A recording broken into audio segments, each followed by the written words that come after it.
Good morning, everybody. Welcome to Todd and Shane's Cloudy Podcast, number 381, recorded live Wednesday, March 21st, 2018. And I'm your host, Todd Clint. And then there's the other guy. Other guy, tell him about you. I have been the host. My name is Shane Young because, let's face it, I'm wearing a blue shirt. This is how much I've taken over Todd's role. I've taken over the role of wearing blue shirts. That's where we're at, people. That is an important part of this podcast. Somebody has to wear a blue shirt. They're not going to wear it themselves. So how can folks contact you, Shane? Nobody wants to contact me. If they do want to tell me how awesome I am, though, hit me up on Twitter, @Shane'sCows, or through the old Bold Zebras, Shane.Young@boldzebras.com. We'll chat. Yep, and I am on Twitter @ToddClint, and you can email me, Todd@ToddClint.com. And a lot of people do it. We've talked about them here in the podcast, so don't be shy. We're pretty friendly guys, so reach out to us and tell us what you think. So for production notes, I understand while I was gone the last couple of weeks, I was spring breaking last week and kind of see my tan from spending a week in Arizona. The week before that, I spent in Seattle, so it was the complete opposite. But it sounds like you kept the wheels on the bus while I was gone. Well, Lori kept me on the straight and narrow. Let's give credit where credit is due. Yep. But yeah, it didn't fall apart, so I think we're good. Yep, I'm nearly caught up with the production. So you did 379 and 380 without me. 379's been out for a while. 380 is on the way out right now. It's up on YouTube, and I got to update the RSS feeds. But I'll be all caught up with that when this is finished, and then I'll jump on this one. So then we will be all caught up. I would like to mention, though, a lot of times I'm the bottleneck because I do all the production. But this time I was all ready to do the production on 380 yesterday, all ready and set to go. But Shane had not given me the video file, and he was away from his office yesterday, and so I just sat there twiddling my thumbs. It would have been out yesterday at noon had Shane done what he was supposed to do. And see, this is what I get for volunteering. I spent like 8 hours at my kid's school, helping with the science museum, interactive exhibits. I worked. It was a stressful day. I believe it was stressful. Yeah. But you're right, my son's starting soccer next week, and they're looking for coaches for the team. And I'm like, I will be the backup coach. I will be the guy that stands on the sideline and tells them to, stand up. I will not be the head coach. I haven't got it in me. I can't do it.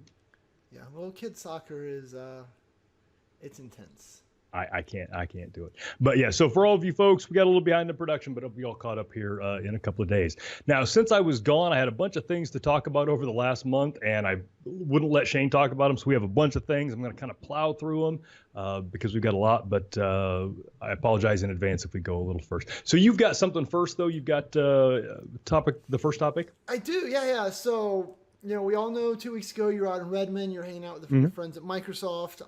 I sacrificed and stayed home so this podcast would get out the door. I'm very big of you. Yeah. But it sounds like you met some new people there, and you were telling me some lies about things that they had said. So I don't know if you want to give those people a shout out and then tell them the bad things you said so they can defend themselves back to me. All I will say, and I don't want to call a lot of people out, but I did run into a couple people out there. Both MVPs, and a couple of folks at Microsoft that listen to the podcast and introduce themselves and all that. And one of them, Pam, was talking about what a big fan she was of the show, but how she didn't like you. And I said, well, I don't like him either, but that's just how it is, necessary evil. And we both made jokes about you and moved on. It was big fun. Pam, is this true? Because I'm going to be out there in a couple of weeks, and I'm going to come to your office, and we're going to have a chat about this. So. All true. Pam, you don't want to clear the air before I get to Redmond. That's all I'm saying. Yep. So shout out to Pam at Microsoft for being honest, firm but fair. I mean, I think the things that she brought up, the reasons that she didn't like you, were very valid. I can't argue with any of them. I'm too good looking. I'm too intelligent. I mean, oddly, those didn't come up. But yeah. So shout out to Pam for that. That was good fun. All right. The first thing that I wanted to bring up is a really old article, and I didn't realize how old it was until I was doing the notes for today. But it's 8 years old, and it's about using a Microsoft tool called Log Parser to parse through logs. Now, the reason this came up was because I had to do some log parsing for a SharePoint server and had to go through some IIS logs to get some information. And this was just the tool that I've always used to do that. And you don't hear a lot of people talking about Log Parser. And so I just wanted to make people aware of it again. So it's a tool that Microsoft put out 10 years ago, 12 years ago, something like that. Long time. And it goes through all kinds of logs, IIS logs, CSVs, text files, XML files, whatever. I only ever use it for IIS files, but whatever you do, SQL logs, it's there. And the specific link that I put, it'll be in the show notes, is from redgate.com. They're a SQL company now, but they used to do some SharePoint things also, or no, there's all SQL stuff. They had a 5-part series on using log parser to go through log files. And so this was the thing that had the bit that I needed for what I was doing a month or so ago. So it's a great series of blog posts. They commit a cardinal sin of doing part blog posts in that they publish part 1, and they're like, this is part 1 of a series. They do some stuff, and they're like, and in part 2, we'll talk about blah, but they don't have a link to part 2 in the blog post. So you have to figure out what the URL would be 8 years later and read part 2. And they're like, here in part 1, they link to part 1, but not. And then you read all of part 2 and they're like, and in part 3 we'll cover, and they don't link to part 3. So I have, because we love you here at the Cloudy Podcast, in the show notes, you can go to toddclint.com/podcast381, and we will have links to all 5 parts, so you don't have to hunt around for them, and look at how to use that. One thing I will say about Log Parser, it is a command line tool. It is clumsy as hell to use. It is really cumbersome, which is why I had to go look it up. But I do have a UI for it that I really like. It's a program called Log Parser Lizard that is a UI front end for Log Parser, and it looks a lot like the SQL query editor thing. And it comes with a bunch of canned queries, and it makes things a whole lot easier. So definitely check out Log Parser Lizard. There's a free version of that, and then there's a for pay version that adds some other stuff. And it was funny, as I was preparing my notes for this, I remembered that I actually blogged about all of this 10 years ago, 2008, I blogged about this, blog post 185. And so you can go out and check that blog post out also. The link will be in the notes. Man, you must be excited about it. You did not take a single break. I need to take notes of all the comments I wanted to add along the way there. He warned us, folks, right? He said he was fired up today. He knows he's got a lot of content he's got to get. 2 weeks missing the mic. He's going to take it over today, but wow. I will pause for a breath, Shane. Get yours in quickly, but I'm ready to go. So a couple of things. Yes, I agree. It's a cardinal sin when people don't link back to stuff. The big one that really upsets me these days is on YouTube when people are like, here's blah, blah, blah, and look down below, there'll be a link to this thing. I go below, and there's no link. And I'm like, ah! Same type of problem. So there's that. When you think about Log Parser, the way that I always thought about it, notice I'm talking really fast to try and get in before Todd starts speaking again, is that it takes your log file, and in my head, it kind of almost turns it into a database because you're using database syntax for querying the logs. Exactly. Even though it's a text file. So that was the way I always thought it was just kind of turning your log file into a database you could query with. Yeah. And then last but not least there, I was also going to mention something else, and I didn't write it down. I didn't take notes when you're talking. So are you still talking? Oh, jeez. And I was going to give a shout out. I had a better segue to this, but I was going to give a shout out to Graham, another one of our faithful listeners. He left me a YouTube comment who said, he heard us on the show talking about one of the videos, and he jumped in there and watched the video and said, woohoo! So shout out to Graham. Excellent. Woohoo. I had a better way to work that in so it didn't sound so forced, but I lost it. You're bad at that. But if if an on-prem SharePoint admin and you need to go through, and this thing will do all kinds of stuff. It will give you, it'll make pretty graphs and stuff on, how often a page is hit, number of users, any kind of, and you're exactly right. It's like doing SQL queries against your IIS logs. So any kind of way to maneuver data. Great tool, super easy to use. I can't believe it's been 10 years. Did you remember that you'd blogged, or did you accidentally trip over your blog post? So funny thing about that, I was on the Log Parser. So I had the Log Parser stuff, and I wanted to give the link to the Log Parser Lizard page. So I went there and I was scrolling down, and there was a quote from me on the Log Parser Lizard page. And I'm like, oh, that's right, I blogged about this. So then I went to my blog, and now since search works, I could search for lizard, and that blog post popped up, and I'm like, holy crap, that was from 2008.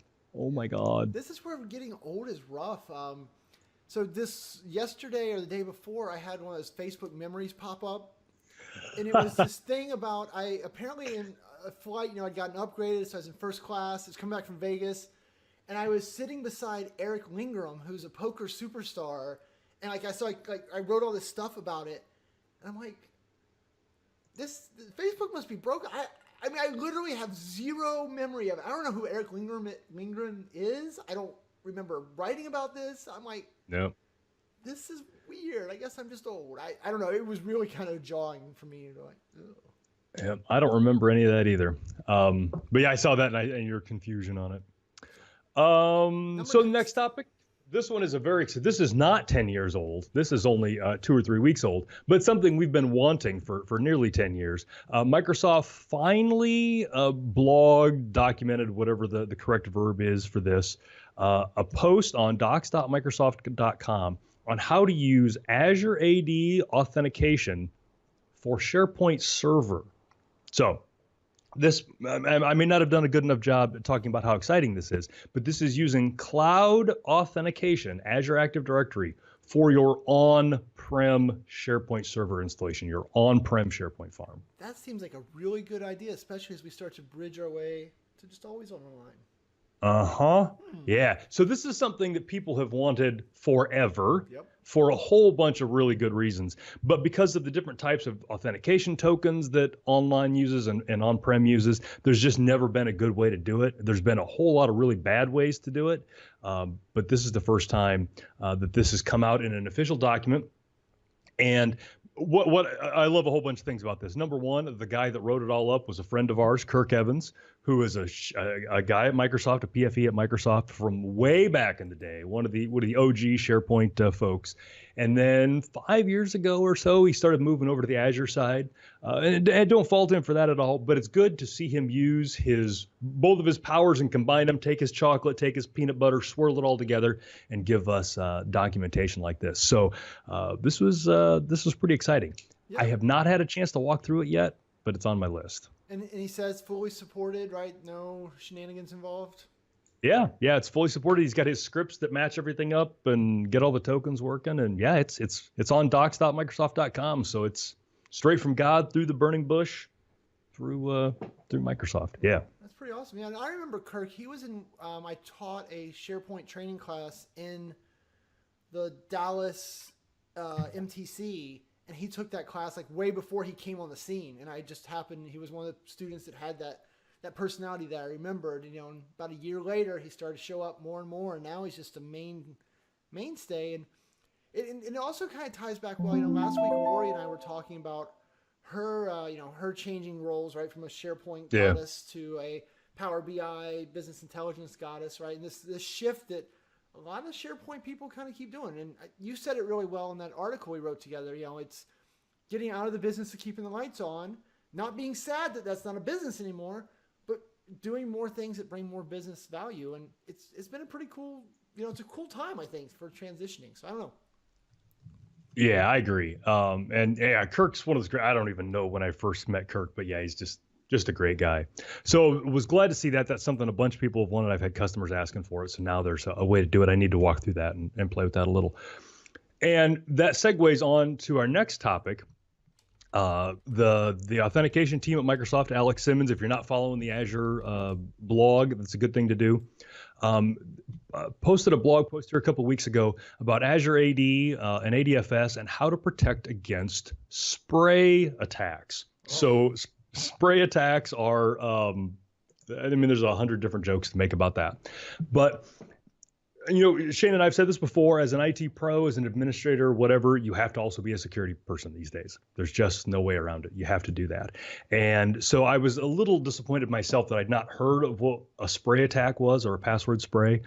But essentially the old school way, if a hacker was trying to break into an account, they would have a dictionary or a rainbow list or whatever, and they would try to log in as Shane.Young at boldzebras.com with every password they had. Ding, ding, ding, ding, and just walk through the list. Yep. And then, use his dog's name and all those kind of things till they broke his account.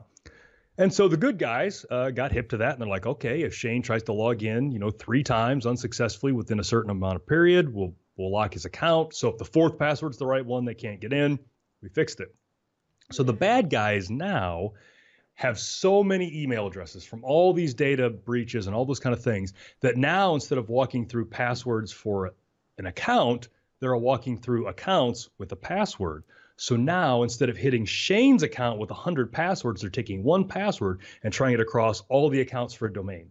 and then moving to the next password and trying all the accounts for that domain. And what that's doing is it's spreading out the attacks against Shane's account. So if a process is looking for failed logins for a specific account, this doesn't trigger it.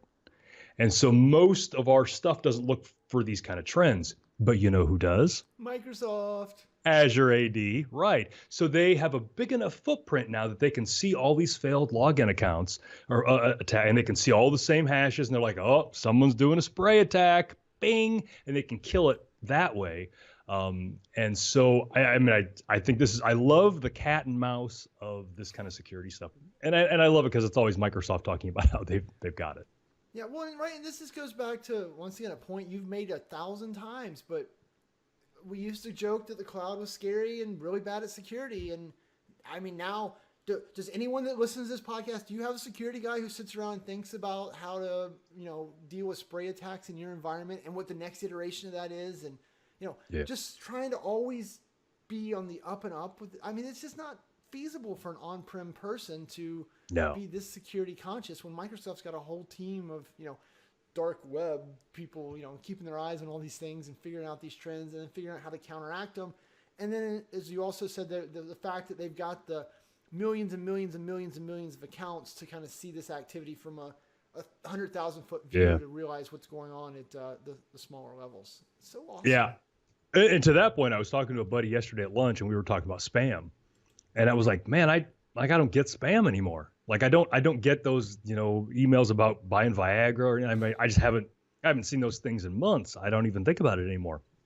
And he was saying that he does, and he's got his own mail server, and he subscribes to all the Spam House and all those kind of things. And I'm like, well, my email's through Office 365, and it has that 100,000 foot level. So his is looking at his account and those known spammers, whereas mine is looking at the emails, and they're like, okay, we just got 100,000 emails to a whole bunch of people that all have the same look to them. I bet that's spam, and because they have this huge footprint, they can catch it that way. And I don't even get junk mail anymore.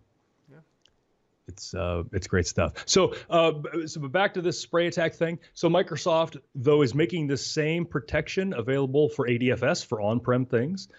So the article mentions that Windows Server will get it as part of the March updates, which you should already have installed, or at least in your test environment. For ADFS has the protection against this spray attack, and they've also made available an attack simulator. So they've got a thing that you can run that will simulate a spray attack and tell you how well it worked. And so they've got a link out there in their the web for that. I miss playing with those type of tools. Oh yeah, I'm gonna run that one. Yeah. So that's just good stuff. So check all that out. That's a free tool. Again, toddclient.com/podcast 381 will have the notes. A couple of the things they mentioned in that blog post. Another way to prevent these kind of attacks: use multi-factor auth, because then it doesn't matter if they get your password, they still have to do the other thing. Another thing that they talk about in there is something else that Azure AD has added. So Azure AD, you can set up, password rules. It's got to be certain length. It's got to have numbers, letters, all those things we've been doing for 20 years. But now it also has added the capability where it scans the dark web for these rainbow attack dictionary things and won't let you set your password to a known cracked password. So even if it matches all of the security things, it hasn't been used in 10 tries, it's this long. If it's one that the bad guys already have, you just can't use it. And I love that. That's brilliant. And then you can also, per tenant, say, add your own to that. So, your own company name, those kind of things. And that's just great. And that'll become an on-prem soon too. So listeners, I just created a new life goal, and I'm going to need all your help to do this. Okay. My new life goal is to make sure that one of the passwords in the you can't use password database, right? Because it's a known password. Oh, you are horrible. Is I hate Todd. So I need you all to create some bogus accounts. Whatever you got to do, start using I hate Todd as your password. Go put it on that shady Viagra site. And let's see if we can make it come full circle and we can manipulate the bad guys to make one of the passwords I hate Todd. That would be next level. Can you guys do it? This is mind blown. My day is now full. I cancel my meetings, hold all my calls. This is what that is the best idea you will have all day, and it's only 11 o'clock your time. Oh, this is exciting. I love this idea. Brody says that's already his password for MySpace, so it's already out there. Brody. See, this is why I like Brody. It's Oh, that's funny stuff.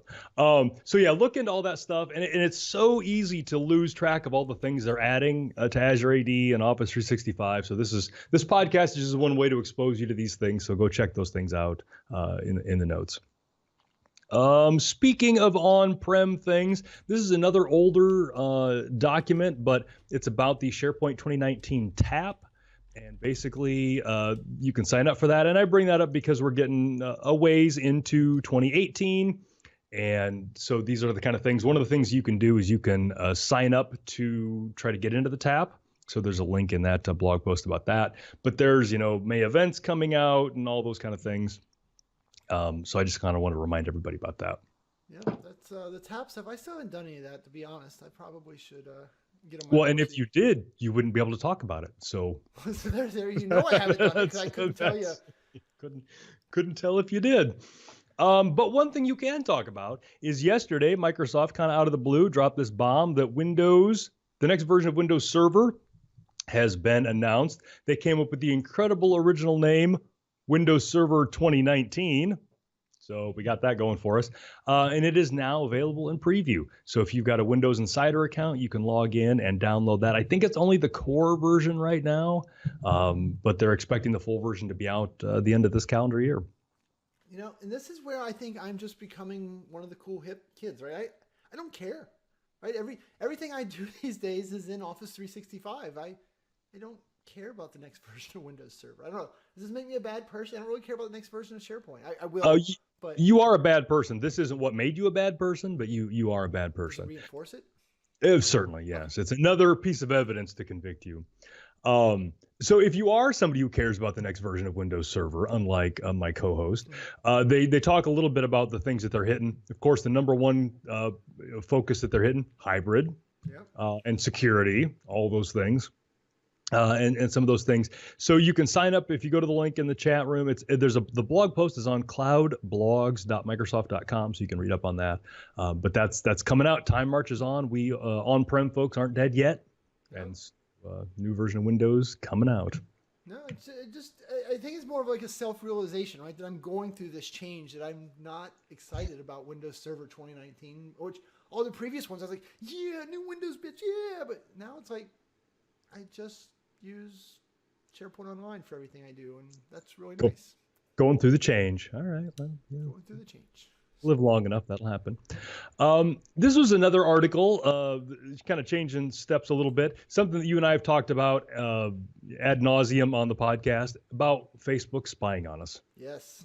And so it's been a rough week for Facebook. This article actually came out a couple of weeks ago before all the stuff that came out this week.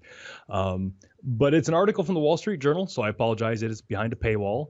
And there's a couple of ways to get around that. I don't have them. I have a Wall Street Journal subscription, so I didn't have to use any of them. But so fancy. I'm kind of a big deal, yeah. But basically it talks about everybody thinks Facebook's spying on them. And that's mostly because Facebook is spying on them. But people have different ideas on how they're being spied on. And this article talks about how they are spying on us and how they're not spying on us. I don't believe that they're not spying on us in some of the ways they're talking about. So the first one that they talk about is whether Facebook is spying on us with our microphones on our smartphones. Yep. I think you and I are convinced that there is something there somewhere. And they interview somebody from Facebook, and I mean, he's got some important position. He's not like the janitor or something. And he's like, we are not doing that. We are not doing that for a couple of reasons. Number one, because it would be illegal in certain jurisdictions to do that. And number two, the processing power that it would require would be NSA level processing power.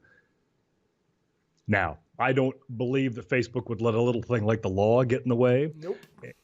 And he doesn't say that they don't have the processing power to do it, just that it would take a ridiculous amount of processing power, like the NSAs. What he doesn't say is how many NSAs worth of processing power Facebook has. So... yeah, and clearly he's done the math, right? He's like, no, it would take 1,726 servers to do. Mm-hmm. Yeah. How do you know this? Yeah. So they say that they're not doing it with the mic. I'm still not convinced because of anecdotal evidence. But what they do in the article, though, is break down a bunch of ways that Facebook is spying on us. And some of it, so I've always talked about how we've all had these incidences where Facebook has recommended friends and we can't figure out why, or products and we can't figure out why. And so there's all these different places where Facebook is pulling information. And every time I learn about a new one, it makes a couple of these things click together better. And then they go through a bunch in the article, but they mention things like Wi-Fi access points that you come through. They can figure out where you are geographically, or specific stores, things like that. So they can try to figure out what you want. They also buy a bunch of information from product loyalty programs. So, if you've got a Kroger's card, if they can attach your Facebook account to your Kroger account, figure out what you've got from there, then they can start advertising, things like that to you. And Kroger's is happy to sell it to them. And so there's just all these different ways that Facebook can figure things out. Yeah, well, that's one of the things that I think we've kind of hit on a little bit in the past, but with all my work with startups, right? We meet these different startups. They're always pitching these ideas. And for a lot of them, you want to be like, look, your product, no one cares about X or Y. You're not ever going to make any money off of this widget you've made. But if you can get your widget to penetrate the market, your data would be worth 10x what you think this silly widget would be. So that's really your play. And a lot of them don't think that way, right? Especially because a lot of times they're younger and they're just, my data's everywhere. Yay! Well, if you can be the person who makes someone's data everywhere, there's money to be made there. So yeah, and that was a thing with Facebook this week with the Cambridge Analytica thing. There's a whole bunch of facets to it, but one of them was exactly that thing where one of the tactics they used was they put these silly Facebook games out there that asked you questions, and they were able to take from the answers that you gave and build a profile of you and combine it with all the other stuff that's out there and figure out ways to nudge you in directions on different things. And so you're exactly right. That information is incredibly valuable. Yeah. Well, that was another one of those conversations. And Chewy, apparently someone's here at my house because Chewy's going to bark for a while. But so based on that, I went and looked at the whole, ad preferences thing on Facebook, right? Show me what you know about me. I read through them. I was like, this is fine, right? Because if you're going to show me ads, you got to show me ads in order to provide the service. Yep. Those are the things I want to see ads on. So I don't think it's the biggest deal as a lot of people have. Well, and so, yeah, I'm the same way. I understand that if it's free, they got to pay for it. Somehow ads are the way they got to pay for it. So yeah, I want ads for stuff that I actually care about. On the other hand, I don't want them to use it for things I don't want them to use it for, obviously. And I'm listening to a TED Talk, I think right now. I forget what it is. I think it's a TED Talk about how the United Nations was trying to combat some Islamic terrorists in Somalia. And one of the ways they were doing that was by making a fake, or not making a fake, but making an American Idol type ripoff for Somalia. Part of the reason they were doing that is because the Islamic group Al-Shabaab that was in charge there made music illegal. And so you could be killed for being a musician or listening to music. And so part of what the UN was trying to do was trying to show through media that this wasn't the case anymore because we're having this big show and everything's safe and there are these people here. But they were absolutely, and then they were going to put it out on social media and so they were doing this for political reasons, which again, depending on who you think's the good guy and the bad guy, it's okay if the good guys do it, but not if the bad guys do it. And so that's the part that I'm worried about. I don't know. It's the whole good with the bad, right? Yeah. But it is always, again, more of the pieces of how Facebook gets information about us makes some of those other crazy suggestions make more sense. So I thought that was an interesting article. No, it's definitely, because it's such a big part of our lives, right? I mean, most of us are on Facebook multiple times a day. And absolutely. You see people like, just turn off Facebook. I'm like, well, I could, but, there's pictures of my kids and stuff on there. Right? I could care less about my friends. I don't really have any friends, being honest. But, right, the pictures of my kids and stuff like that. That's part of Facebook for me, and that's what makes it worth it. So, what do you do? Yep. All right, I think the next one is all yours. Let's see. Sorry. You know what? I'm going to take a segue here. So you heard Chewy barking. I wasn't going to talk about this, but we will. So the reason Chewy is barking is the oven installers are here to put my oven in. I only think this is newsworthy because we purchased this oven on Black Friday. I don't know if you Black know. Friday, but that's a November thing, Shane. And it's March. Yeah, it seems a little rough, right? All right, well, that was interesting. Mid-sentence, it went all dark in here. I don't know how that play out on your end of the show. You were in the middle of complaining about how the process of getting a new oven was incredibly painful, and then you just went away. Well, what happened, Shane? Well, I guess the spies at Lowe's must have heard me. The spies that are walking around above my head right now. Yeah, so the oven installer is here, which was part of the chewy noise, and it turns out that he got to the part where he couldn't find the circuit breaker to flip, so he just turned off the whole sub panel. Turns out that taking the whole sub panel out, that will get the oven off. It also takes my office offline. That is awesome. Probably made the Tesla mad too. It's probably plugged into that sub panel. Man, that is bad news. But yeah, so we got that sorted out. So turn the sub panel back on, flip just the oven breaker. He can do his thing. I can do my thing. And my thing right now is to walk you through the timeline that has been this disaster. This was not scripted. This was not supposed to be part of the show, but we'll start this off by saying that Lowe's, if you're listening, I've spent about 50 grand with you in the last 10 years, and I'm never going to spend another penny there because I hate you that much now. So Home Depot, congratulations. But yeah, so we bought the oven back on Black Friday. Right, sales were good. Our oven went out like the day before Thanksgiving, and only a couple times a year we use the dual ovens, and Thanksgiving's usually one of them, so that was kind of bad timing, but that wasn't their fault. So we ordered it, and we'd bought the previous one from them. So we're like, hey, you've got all of our measurements, you know all of our info, just give us another oven and just pop right in that spot. Let's turn this thing around. No, we have to go out and measure, blah, blah, blah. So they drug that process out for about a month, measuring and looking at it, and then not calling to tell me to come in, then making me come in. And then when I got there, they're like, oh yeah, the new oven's too big by 1/4 of an inch, so you're going to have to pay $150 for them to cut 1/4 of an inch, whatever. Put my oven in. Yep. Well, first one shows up, glass is cracked. Okay, no big deal, right? And they'd had it sitting there for 2 weeks, but they didn't look at it until the installer showed up to do it, right? Because we had to wait 2 weeks for the installer to be able to get us in. Whatever, that happens, I get it. So that one shows up. We called them to remind them the second one that came in. They're like, oh yeah, it's there. You should schedule an install. I've tried this before. I'll do it all for you again, no problem. Same deal. They put the oven in, a month later, they come out, put it in. And they're like, okay, you're all set. Life is grand. Didn't have to cut a hole. So they charged me $150 for a hole they didn't have to cut.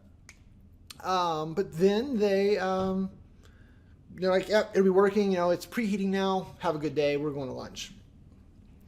Hour later, we're like, yeah, it's still preheating. Hour after that. What were you heating it to? Yeah. It turns out that the new oven doesn't work either, right? So oven number 2 doesn't work. Mm-hmm. So we call the installer, like, hey, it doesn't work. He's like, oh, well, man, blah, blah, blah, blah, blah, blah. So he calls them. He calls me back. Well, I can't, the installer wasn't allowed to tell Lowe's that it didn't work. We had to call and complain. So we call and complain. They say, well, we'll send someone out there to look at it. Great. They send somebody out to look at it. He's like, yep, it doesn't work. Oh, no, really? Who knew? The clock works, right? It's a very expensive clock in my kitchen right now. Uh-huh. So yep, it doesn't work. So we wait a couple weeks, because we know it takes a while to get these ovens in. We call them up, like, hey, is it that time where we have to remind you guys to schedule our install again? They're like, install of what? The new oven that you ordered for us. Oh, we never heard back from your installer, so we never did anything. Thank you for that. So let me do your job for you and connect you to your installer. I mean, So then, fast forward a few weeks, we wait 3 weeks again. Call them up, like, hey, is this the part where we have to schedule the installer for you now that the product has shown up? Yeah, we've gotten to that part. In that process, wife was pretty upset with them. They mostly didn't care. We're pretty rude about it. She's like, let me talk to the manager. He's like, I am the store manager. I'm like, all right, you're the store manager, and you can't even talk to a customer who's been waiting 5 months for an oven. This is or 4 months for an oven. This is pretty good for you guys. So So then now the last piece of the saga, well, probably not the last piece. Yeah, you're very optimistic that this is all over, yeah. The current piece, once again, we haven't had an oven since Thanksgiving. Hopefully today we'll get an oven so we can actually prepare a meal using an oven. Not holding my breath. I don't know what else they'll do. Maybe they'll burn my house down in the process or something, but... And I do love that this process, the icing right now is that they kill your power in the middle of the podcast. That's... Yeah. And make Chewy wine, right? So everybody gets to listen to Chewy wine because, unfortunately, Chewy has to stay with us while all this is going on. So Brody has a great point. He's like, hey, at this point, I would have demanded a refund. Fun fact for all you guys. So, when you're at the hardware stores, places like that, and like, man, if you sign up for one of our credit cards, we'll save another 5 or 10% off of this whole thing, right? And we're talking lots of money at this point. I'm like, yep. All right. I'm on board. I'm gonna do this thing. Let's do it. I'll take the big discount.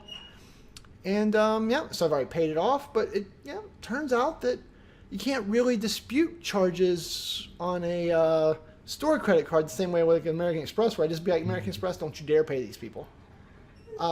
So it's one of the hidden downsides of using these store credit cards, right? Is there's no one to act on your behalf in these scenarios like there is when you just put it on the good old American Express. So. Oh. That's infuriating. I'm enjoying it from my side. If I was you, I'd be in jail. That's the problem, right? I literally think about things like, can I just burn the building down? These are the type of thoughts I have, right? I'm probably going to go to jail for saying that. But yeah. That is infuriating.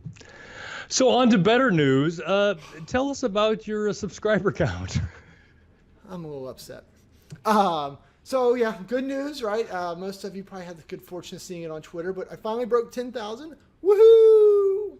One of our longtime favorite listeners, Dave Aykroyd, pointed out that was way ahead of Mr. Clint. Yeah.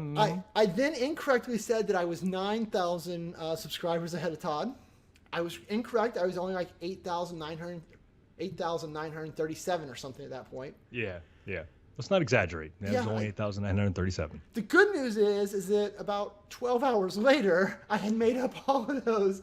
And you lost a subscriber. I gained the 70 it took. And so I finally got that gap to greater than 9,000. It was just, there was such a part of me. I ended up sending Dave the screenshots of like the minute by minute. Mine's ticking up, and then yours ticks down. I'm like, ah! So yes, it is more than 9,000 now. I'm glad your oven was broken. And the next oven was broken, and the third oven was broken. I'm glad. Yeah, here, let's see if I can find the tweet. I'll share the screenshot that I sent to. No, I won't. All right. Yep. So anyway, that was the subscriber stuff. That was really happy stuff. Do you want to kind of talk about the videos for a second? Yeah. Let's go ahead and do that. Well, so in the videos, one of them, and I kind of mentioned it to people before, but I want to give you a chance to talk about it. You made your first video for my channel, and you covered how to create multiple users in Azure AD, right? So kind of how to get started with that, and how to use a CSV to feed that, right? Based on one of the blog posts you'd written, really pretty good video for for a rookie there. So I don't know, I just thought it was worth kind of talking about for a minute, kind of once you went through with that video. Yeah, and that was one of those, Shane and I have talked about different things that people on his have left comments on his channel wanting to do, and that was one of the things that somebody had brought up, and I'm like, well, gee, man, I've done that. I blogged that like 5 years ago, and I do that all the time. Every test environment that I ever build, I do that thing, and over the years, I've kind of perfected that script a little bit, though the one I've got there is an older one. But I'm like, yeah, I can just knock this out. And so, yeah, it was a fun little script. You have a CSV file, and I provide the CSV file, so you don't even need to come up with the names yourself. And you just use a script, and you run it against the test environment, and poof, you've just got a bunch of test users. You could obviously use it for production environments. If you were, had mergers or acquisitions or something, needed to bulk add a bunch of users, same process works. It was just a good little video, and I got a script that does the same thing with the same list for Azure Active Directory. And I've never blogged that one, so maybe that will be a video that I make for you at some point also, using that same list, same process, but Azure AD instead of Windows AD. But that's, as a guy who makes a lot of test environments and things like that, this is just one of the things that I always run, and it's so handy to have. Yeah, and that's I can tell you, you're up to 419 views. You've got 20 thumbs up. Yay, Todd. Aw, they So love me. they They do. really love me. Only one person begged me to never let you post on my channel again. So I don't know, but that was one of the interesting things is how would people react to it is Shane's channel? Does it matter if Todd posts a video to it? And so far, there hasn't been mass hysteria. There's been desubscribers from your channel, but not from mine. So far, Well, and that's probably because I have Todd's channel and I brought Shane over to that, and I can only assume that's the reason that my subscribers have been peeling off. Yeah. Well, and I also want to commend you. Looking at the numbers here, these are fresh off the presses. Your video has made $3.80 in ad revenue.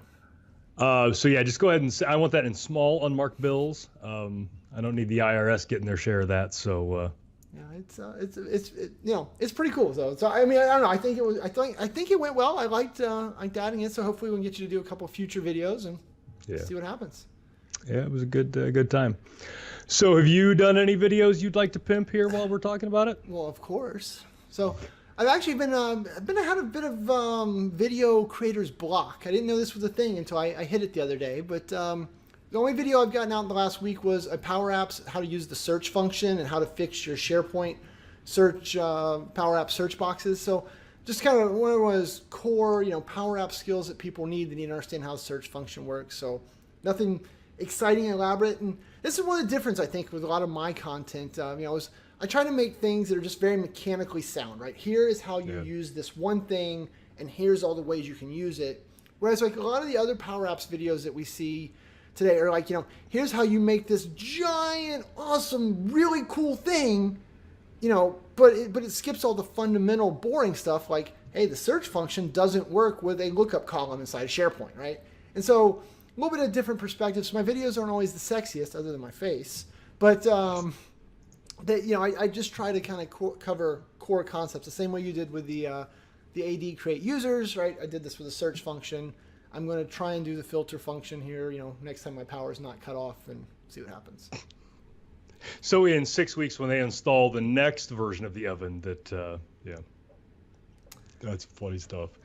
All right, so we're running out. One thing that's just hot off the presses as I was going through the notes this morning, the OneDrive client for Android got an update yesterday, the day before, something like that.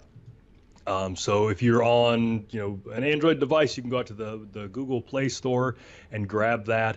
I bring this up, so there's a few updates to it. There's some stuff around photos and things like that. No huge things that I noticed. But one thing I did want to bring up is that if you do use the OneDrive client on your Android device, or your iOS device for that matter, if you like it, or if you don't like it, leave them a feedback and rate that. Every time I see a presentation by the OneDrive team, by Stephen Rose or any of those folks, part of the metric that they use internally and externally to see how well they're doing with OneDrive and the OneDrive client is that rating in the store.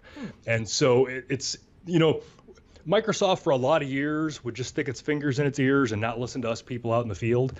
And in the last probably 5 to 10 years, they've really brought that around. User voice is a great thing they listen to all the time. Just some new feature just popped up in SharePoint or Office 365 just a couple of days ago that was completely, from user voice. Somebody put it in there. They really do listen. They really do care. And so if you're using the OneDrive client on Android, go in there, give them a good rating. They care about that stuff. That's valuable to them. But go out and update it anyway. You always want the fun, cool stuff. Yeah, and that was one of the things in the interview on Freakonomics with Satya, right? As he talked about was the fact that they are now more driven around, are people actually using this and happy with instead of just how many people did we get to install this? They've kind of had a fundamental shift in their thinking there. Yeah, and that was one of the interesting ones that you and I noticed was way back in the day, they always brag about Office 365 users. And there was a million different ways they could game that. They could give out Office 365 accounts. They could bundle the SharePoint cals up. But then they've slowly moved that to monthly active users. So now they only count, they're talking about their numbers. They only talk about people who have actively logged into Office 365 and done a thing per month. And I think that's a much better metric, more honest. Yep. Well, oh, there goes Chewy. And I just lost your audio, Shane. No, you didn't.